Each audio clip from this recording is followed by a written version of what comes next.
여러분, 안녕하세요. 돈의 흐름을 꿰뚫어보는 경제 유튜버 김프로입니다.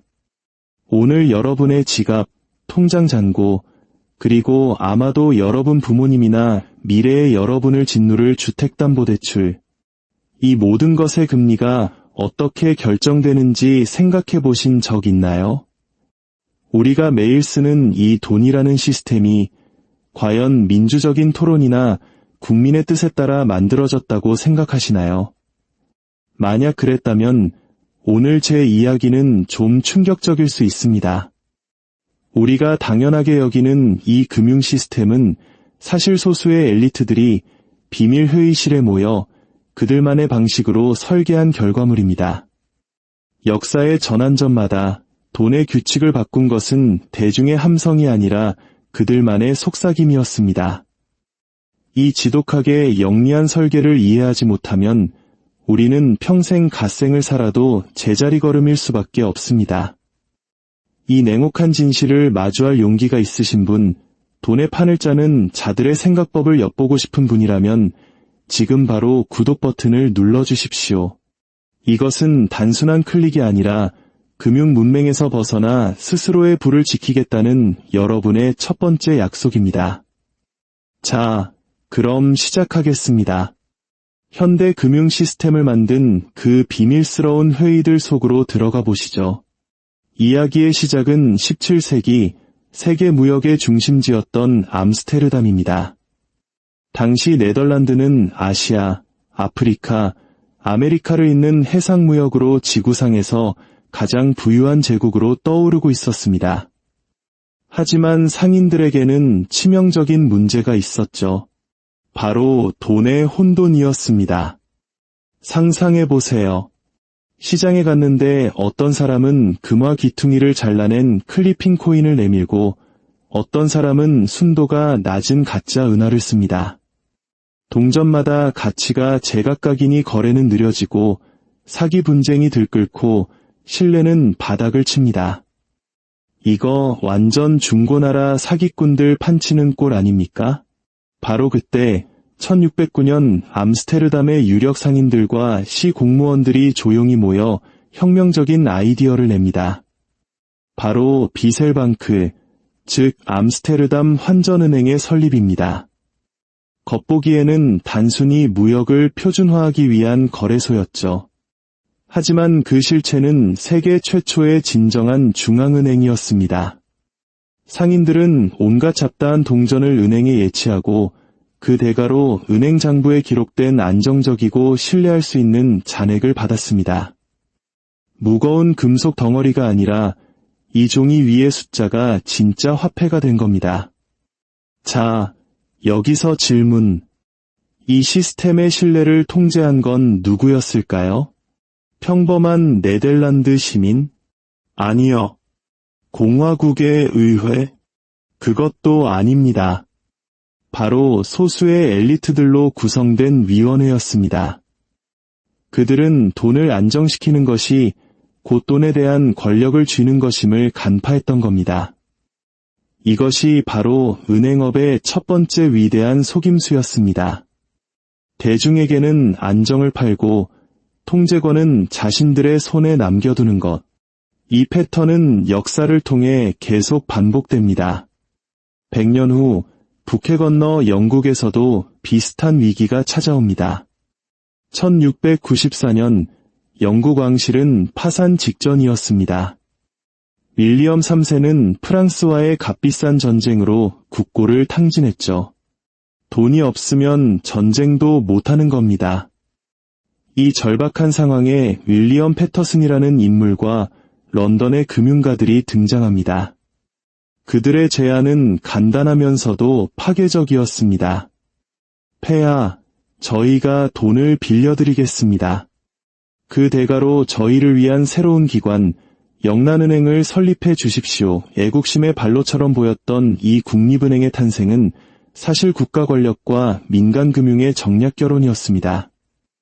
역사상 처음으로 한 나라가 전쟁을 치르고 빚을 내고 생존하는 능력이 정부 바깥에 있는 소수의 금융가들이 운영하는 은행에 종속된 겁니다. 영란은행이 발행한 지폐는 곧 동전처럼 통용되었고 이와 함께 국가부채라는 무시무시한 발명품이 탄생했습니다. 오늘 전쟁을 치르기 위해 빌린 돈을 미래 세대의 납세자들이 갚아야 하는 시스템, 그리고 그 모든 것을 이 민간은행이 관리하는 구조가 만들어진 겁니다. 대영 제국은 대포와 함선만으로 건설된 게 아닙니다. 바로 이 밀실에서 이루어진 왕과 은행가들의 은밀한 거래 위에서 세워진 것이죠. 패턴이 보이시나요? 대중에게는 공개 토론 한 번 없이 돈줄을 쥔 자들이 비밀리에 세상을 바꾸는 시스템을 설계합니다. 19세기로 접어들면서 이 보이지 않는 금융구조는 더욱 정교해집니다. 그리고 이 시대를 상징하는 단 하나의 가문이 있죠. 바로 로스차일드 가문입니다. 프랑크푸르트, 런던, 파리, 빈, 나폴리에 지점을 둔 로스차일드 형제들은 유럽 대륙 전역에 보이지 않는 거미줄처럼 활동했습니다. 그들은 자체적으로 비밀회의를 열고 투자를 조율했으며 정부보다 더 빨리 정보를 옮겼습니다. 워털루 전투 이후 네이선 로스차일드에 대한 전설적인 이야기는 이들의 힘을 상징적으로 보여줍니다. 영국 대중이 나폴레옹의 패배 소식을 며칠이나 기다릴 때 로스차일드의 개인 특사들은 단 몇 시간 만에 그에게 진실을 전달했습니다. 그는 이 정보를 이용해 남들이 공포에 질려 국채를 팔 때 헐갑에 사들여 엄청난 부를 축적했죠. 중요한 건 한 번의 거래 신화가 아닙니다. 정보가 곧 권력이며 로스차일드 가문이 그것을 비밀리에 통제했다는 원칙입니다. 그들의 유럽 전역에 걸친 협력은 의회에서 이루어진 것이 아니라 폐쇄적이고 은밀하며 극도로 효율적인 가족 네트워크를 통해 이루어졌습니다. 그들은 왕에게 돈을 빌려주고 철도 건설 자금을 대고 정부를 안정시켰습니다. 이 모든 결정은 단 한 명의 시민도 참석하지 않은 사적인 회의에서 내려졌습니다. 이제 숨겨진 금융의 설계도가 명확해집니다. 암스테르담의 상인들, 런던의 금융가들, 그리고 유럽의 금융 왕조들. 그때마다 대중은 이 모든 조치가 안정, 안보, 번영을 위한 것이라고 들었습니다. 하지만 진짜 수혜자는 항상 시스템을 설계한 소수의 집단이었습니다. 하지만 이 모든 비밀회의 중 가장 유명하고 20세기를 넘어 오늘날 우리가 사는 세상의 돈의 작동 방식을 정의한 회의는 아직 오지 않았습니다. 그 회의는 유럽이 아닌 미국의 금융 엘리트들을 태운 비밀 열차가 향했던 조지아 해안의 외딴 섬에서 완벽한 비밀 속에서 열렸습니다.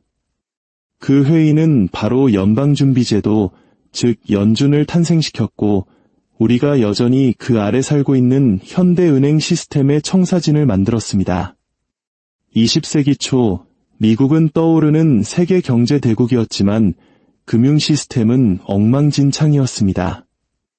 은행 파산은 일상이었고 몇십 년에 한 번씩 시장 전체를 휩쓰는 금융공황이 닥쳤습니다.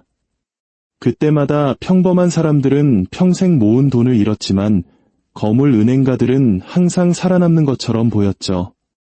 1907년에 금융공황이 결정타였습니다.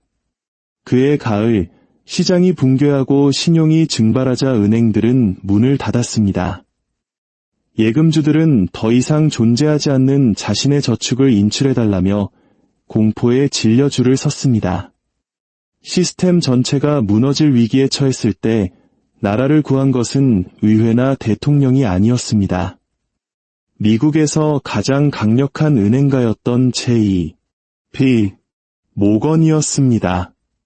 그는 주요 금융가들을 자신의 도서관에 가둬놓고 자금을 모으도록 강요하며 사실상 혼자서 구제금융을 조직했습니다.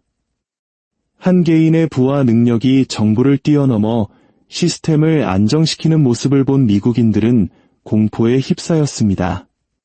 공화국의 금융 생존이 단 한 사람에게 달려있다면 뭔가 바뀌어야만 했습니다. 바로 위기가 은행가들에게 기회를 주었습니다. 그들에게는 중앙은행이 필요했습니다. 하지만 월스트리트를 불신하고 독점 자본가에 대한 나쁜 기억을 가진 미국 대중이 금융가들이 운영하는 미국 은행을 결코 받아들이지 않을 것이란 점도 잘 알았죠. 그래서 해결책은 언론인, 유권자, 심지어 대부분의 정치인들로부터 멀리 떨어진 곳에서 비밀리에 작성되어야 했습니다. 1910년 11월 넬슨 엘드리치 상원의원은 뉴저지의 한 기차역에서 비밀리에 열차에 탑승했습니다. 그와 함께한 이들은 미국에서 가장 영향력 있는 은행가 몇 명이었습니다. 그들은 서로를 이름으로만 부르고 가짜 신분으로 여행했습니다. 그들의 목적지는 조지아 해안의 외딴 개인 사냥 휴양지 제킬 아일랜드였습니다. P. 모건과 윌리엄 벤더빌트 같은 거물들이 소유한 곳이었죠. 그곳의 외딴 별장에서 그들은 일주일 동안 우리가 오늘날 연방준비제도라고 부르는 것의 청사진을 만들었습니다.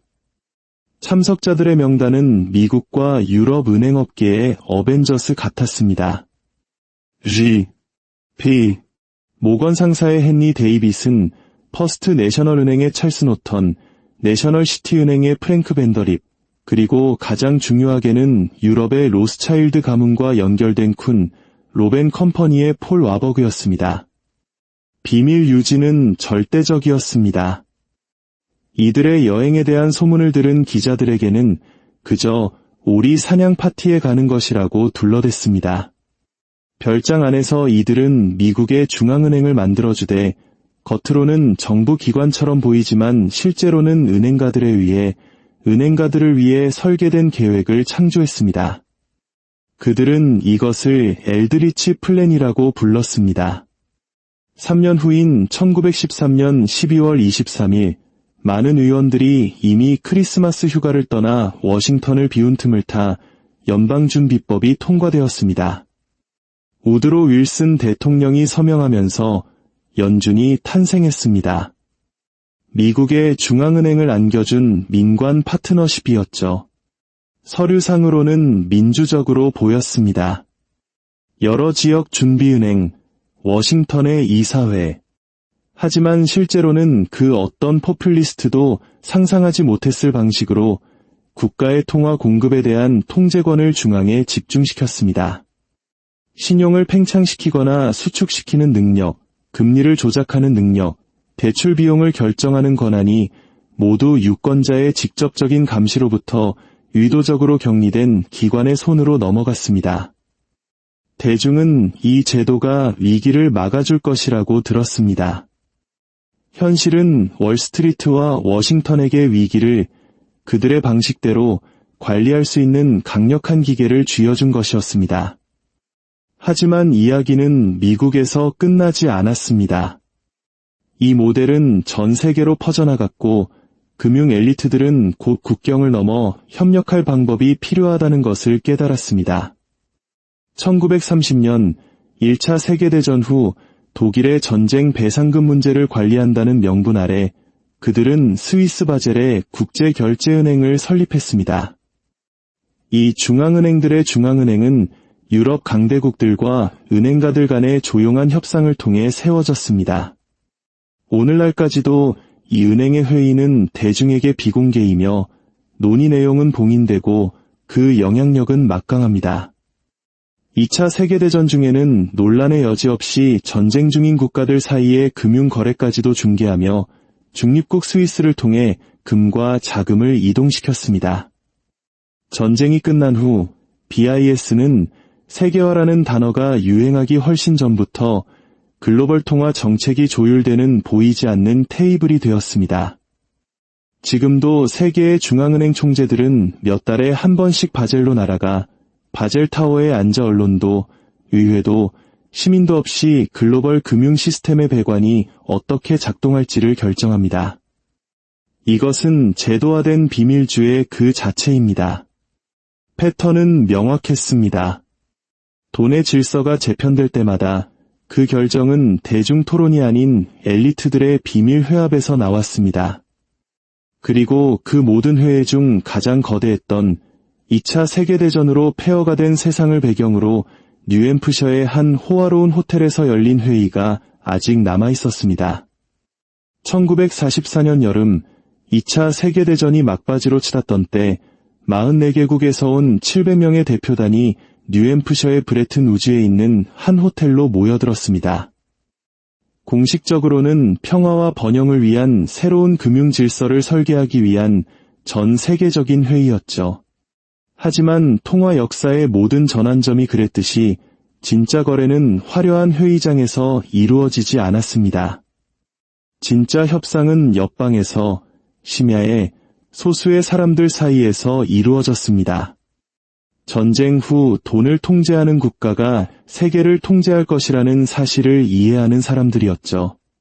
두 인물이 회의를 지배했습니다.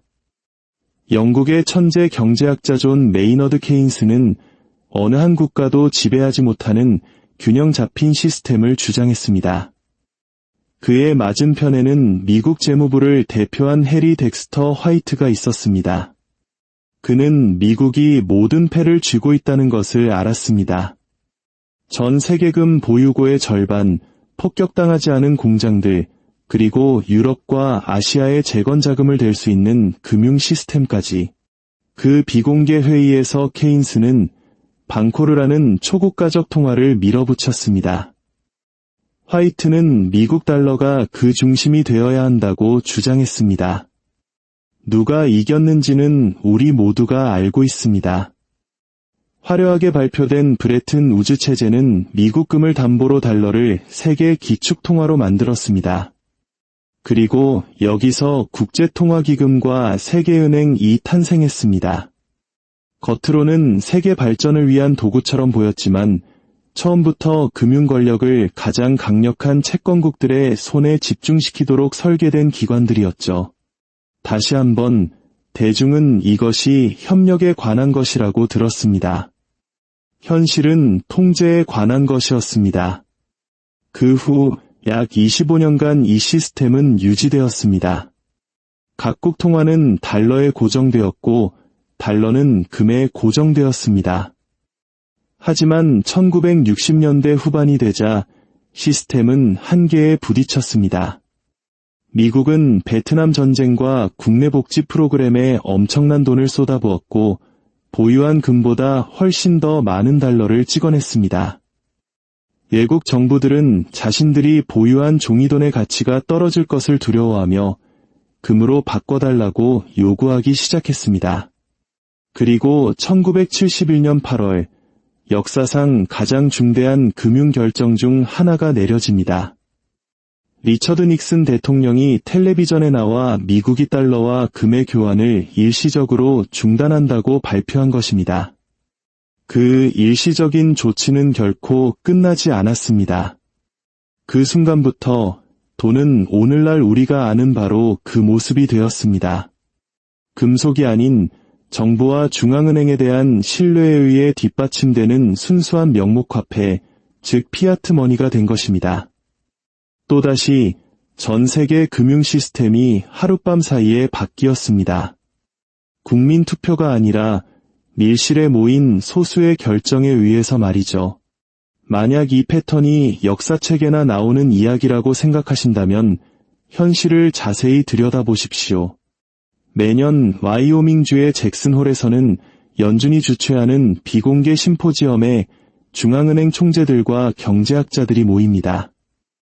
거기서 내려진 결정은 스페인의 주택담보대출 금리부터 도쿄의 주가에 이르기까지 전 세계 시장에 파문을 일으킵니다. 대중은 회의가 끝난 후에 기자회견 내용만 들을 뿐 진짜 대화는 불투명하게 남아 있습니다. 오늘날 각국 정부가 시민과 국가의 관계를 재정의할 수 있는 프로그래밍 가능한 돈, 즉 중앙은행 디지털 화폐를 연구할 때도 그 설계 작업은 위원회, 실무그룹, 그리고 초청된 소수만 참석하는 콘퍼런스에서 이루어집니다. 1609년 암스테르담이나 1910년 제킬 아일랜드 때와 패턴은 변하지 않았습니다. 위기는 변화의 명분을 제공하고 엘리트들은 조용한 방으로 물러나 새로운 규칙을 만들고 대중은 반대하기에는 너무 늦었을 때 그 결과를 통보받습니다. 그렇다면 교훈은 무엇일까요? 금융 시스템은 중립적이거나 피할 수 없는 자연의 힘이 아니라는 것입니다.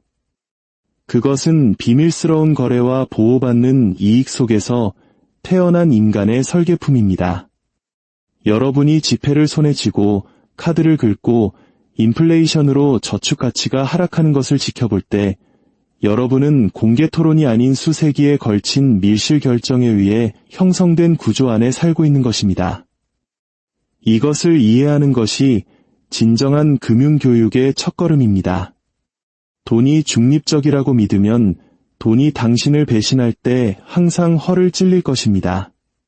하지만 돈이 권력이며 강력한 자들의 비밀 회의를 통해 만들어졌다는 것을 이해한다면 스스로를 보호하기 시작할 수 있습니다. 자산을 분산하고 달콤한 약속을 의심하고 규칙은 하룻밤 사이에 바뀔 수 있으며 종종 그렇게 될 것이라는 사실을 인식함으로써 말입니다.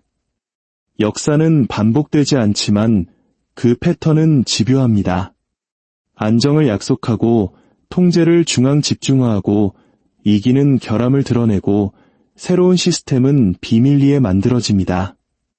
암스테르담의 비셀방크에서 영란은행, 로스차일드 회에, 제킬 아일랜드, 바젤, 그리고 브레튼 우즈에 이르기까지 이야기는 똑같습니다. 소수가 결정하고 다수는 적응합니다. 비극은 대부분의 사람들이 이 사실조차 깨닫지 못한다는 것입니다. 기회는 지금 이 순간 제 이야기를 듣고 있는 여러분이 더 이상 눈 감지 않기로 결심하는 것입니다. 역사는 당신이 아는 것 때문에 당신을 무너뜨리지 않습니다. 당신이 무시하는 것 때문에 당신을 무너뜨릴 것입니다.